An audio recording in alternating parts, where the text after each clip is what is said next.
여보, 요즘 가게 많이 바쁘지? 일손 부족하진 않아? 무슨 소리야? 요즘 매출 떨어지고 장사 안 돼 죽겠는데. 이 근처에 작년부터 올해까지 새로 생긴 프랜차이즈 카페만 몇 개인 줄 알아? 이미 아르바이트는 다 내보냈고 이번 달 지나면 직원도 한 명 내보내야 할 판이야. 그 정도야? 당신 가게는 그래도 단골 손님 많잖아. 프랜차이즈 카페한테 손님 뺏길 정도는 아닌 걸로 알고 있는데. 그것도 옛말이지. 요즘 옆에서 1,500원, 1,000원 이런 식으로 자꾸 가격으로 밀어붙이는데 나라고 용 빼는 재주가 있어? 그냥 목숨만 살려달라고 납작 엎드려 버티는 수밖에. 이러다가 가게 그만두고 당신 벌어오는 돈으로 집에서 살림이나 할까봐. 안 돼, 내 월급 해봤자 얼마나 된다고. 우리는 당신이 돈을 많이 벌어야 굴러가는 시스템이야. 아직 내 차 할부도 안 끝났고 집 대출도 갚아야지. 알지 알아. 아니까 내가 매출이 떨어져도 이 짓을 포기 못하는 거지. 다음 달부터 직원 하나 줄이고 내가 일을 더 하려고. 그래야 조금이라도 남겨서 가져갈 수 있을 것 같아. 조금만 참아봐. 원래 체인점 새로 생기면 사람들이 그쪽으로 쫙 몰렸다가 시간 좀 지나면 다시 원래 다니던 곳으로 돌아오잖아. 그래, 지금은 버텨야지. 근데 갑자기 내 가게 상황은 왜 그렇게 물어봐? 원래 당신이 내가 하는 일에 이렇게 관심이 많았던가? 나야 원래 당신 하는 일에 관심이 많았지. 근데 내가 카페 운영에 대해 아는 게 없으니까 조용히 있는 거잖아. 다른 게 아니라 엄마가 그러는데 정윤이가 카페 일 좀 배워보고 싶다 하더라고. 빵 만드는 것에도 관심 있다고 하니까 다음 달부터 당신 가게에서 일 좀 시켜봐. 뭐, 방금 내가 하는 말 못 들었어? 가게 매출 떨어져서 힘들다니까? 있는 직원도 내보내야 할 판인데 아가씨를 어떻게 내가 데려다 일을 시켜? 걔는 초보니까 월급 많이 줄 필요도 없잖아. 그냥 최저임금 주고 힘든 일부터 시켜봐. 카페나 식당 일 같은 걸 안 해봐서 얼마나 힘든지 몰라. 그러니까 아주 힘든 일 시키면 일주일도 못 버티고 그냥 도망갈걸? 그랬다가 어머님이 나서서 뭐라고 하시면 어떡해. 일할 때 불편하기도 하고 진짜 지금 사람 하나 더 쓸 여력도 없어. 당신이 내 가게 요즘 힘들어서 사람 못 뽑는다고 이야기 좀 잘해봐. 아니, 나도 당연히 힘들 것 같다고 대답했지. 근데 내 동생이 당신한테 일을 배우고 싶다고 하더라. 뭐 거기 커피랑 빵이 맛있다나 어쩐다나. 아니, 근처에 스타벅스도 있고 더 큰 카페들 많은데 왜 나한테 온다는 거야? 몰라, 아무튼 다음 달부터 일하고 싶대. 면접 보고 싶으면 미리 불러서 이야기 한번 해보고 필요한 서류 같은 거 미리미리 이야기해줘. 아, 진짜 싫은데. 저는 작은 베이커리 카페를 6년째 운영하고 있고 나름대로 장사가 잘 되는 편이었어요. 한때는 한 달 매출 5천 이상 찍을 정도로 새벽부터 오후 내내 빵만 만들고 커피 내리다가 집에 갈 정도였습니다. 이 주변에 큰 경쟁자가 없기도 했고 제가 유학 생활하면서 취미로 배웠던 빵들이 사람들에게 반응이 꽤 좋았어요. 그런데 바로 작년 초부터 근처에 커다란 프랜차이즈 카페가 생기기 시작하고 그 뒤로 매출이 절반 이하로 떨어지게 되었습니다. 많던 아르바이트생들과 직원들을 줄여가며 버틸 수밖에 없었어요. 그나마 몇 달 전부터 줄어든 매출이 다시 오르기 시작했는데 아직도 많이 힘든 상황입니다. 이 와중에 신우까지 우리 가게에서 일을 하고 싶다 하는 바람에 스트레스가 이만저만이 아니었죠. 정윤이는 일 잘하고 있어? 엄마가 그러는데 요즘 집에 오면 피곤해서 바로 골아떨어진다더라. 그래? 그럴 리가 없는데 이상하네.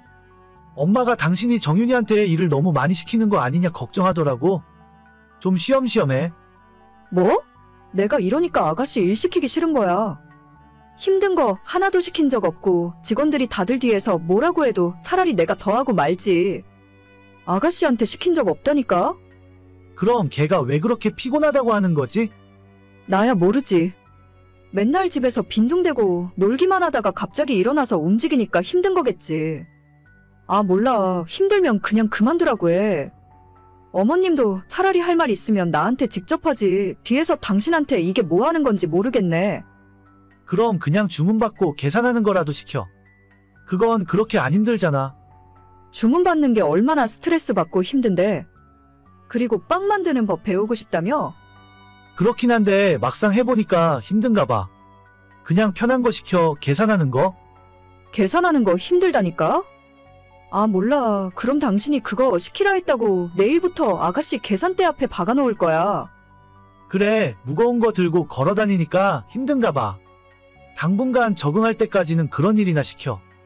몰라. 나도 슬슬 참는데 한계가 있어. 여기서 더 건드리면 가만히 안 있을 거니까 알아서 해. 당신이 조금만 참아봐. 뭘 시켜도 힘들다고 징징대기 때문에 신우랑 일한 뒤로 스트레스가 더 커졌어요. 왜 내가 내 돈 주고 사람 쓰면서 2배로 더 힘들어야 하는 건지.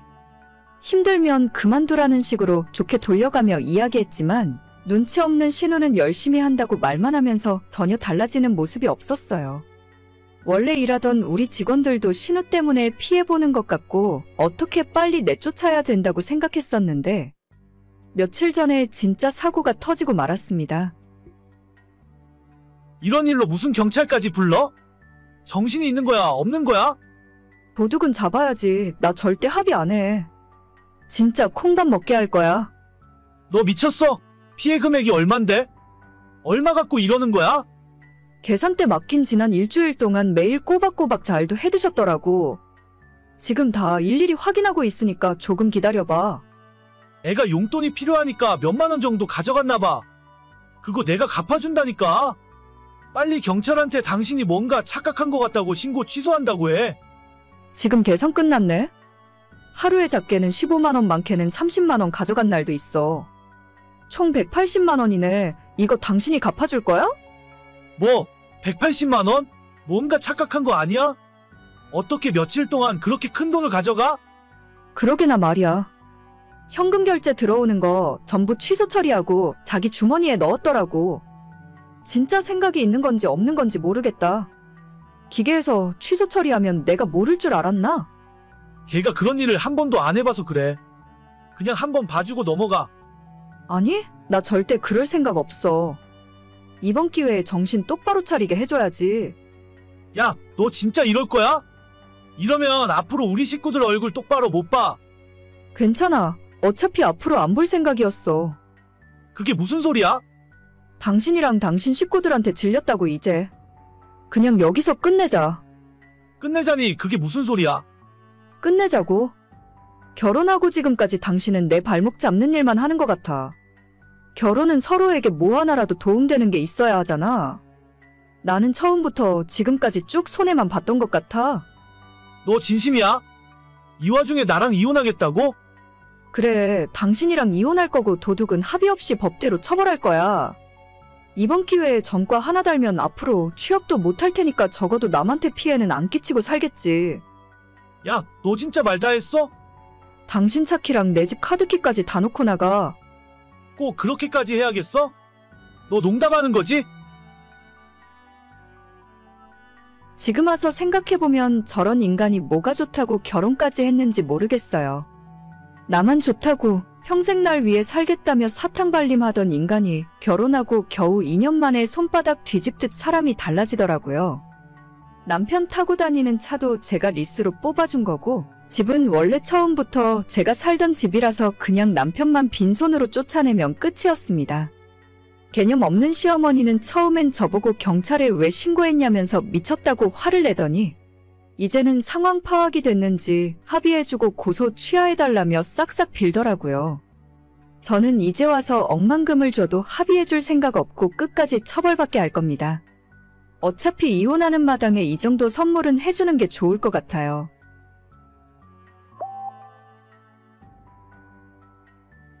여보, 지금 어디야? 집에 있는 거 맞지? 나 아까 퇴근해서 방금 집에 도착했지.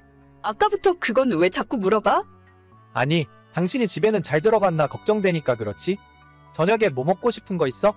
야근 끝나고 가면서 사갈게. 아니야. 당신 늦게 오는데 먹긴 뭘 먹어? 당신이나 저녁 잘 챙겨 먹고 야근해. 그래요. 내가 맨날 바빠서 진짜 미안하다. 결혼하면 당신한테 잘해준다고 그랬는데. 그런 소리를 이제 와서 뭐하러 해? 빨리 들어오기나 하세요. 알겠어. 막차 끊기기 전에 집에 들어갈게.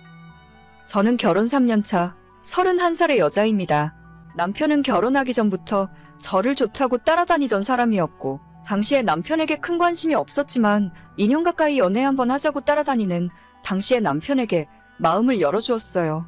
사실 남편의 외모가 키도 좀 작은 편에 전체적으로 제가 좋아하는 스타일은 아니었지만 이 남자라면 평생 바람 피울 걱정은 없이 살 것 같더라고요. 남편을 만나기 전에 사귀던 사람이 제 친구와 바람을 피우면서 친구도 잃고 남자도 잃고 당시에 너무 힘들고 슬펐던 기억이 있습니다. 그렇게 저를 좋다고 따라다니던 남편과 연애를 시작했고 정말 처음부터 끝까지 헌신적으로 제게 잘해주었어요. 연애 2년 만에 결혼까지 하게 되었고 지금까지 3년째 별 이상 없이 잘 지내고 있었습니다. 남들보다 키가 좀 작아도 상관없었고 외모가 별로여도 괜찮았어요. 작은 중소기업에서 만년 대리로 일을 하고 있었지만 돈을 많이 벌어다 주지 못해도 어차피 맞벌이를 하니까 먹고 사는 데는 문제 없었습니다. 남편에게 크게 바라는 점도 없고 안정된 생활에 만족하며 지냈어요.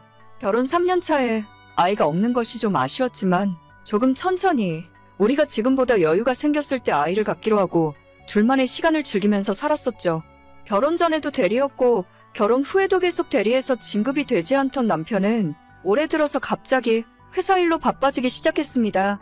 남편 부서에 같이 일하던 과장이 회사를 그만두면서 할 일이 많아졌고 이때 열심히 하면 진급할 수 있겠다면서 일도 열심히 하더라고요.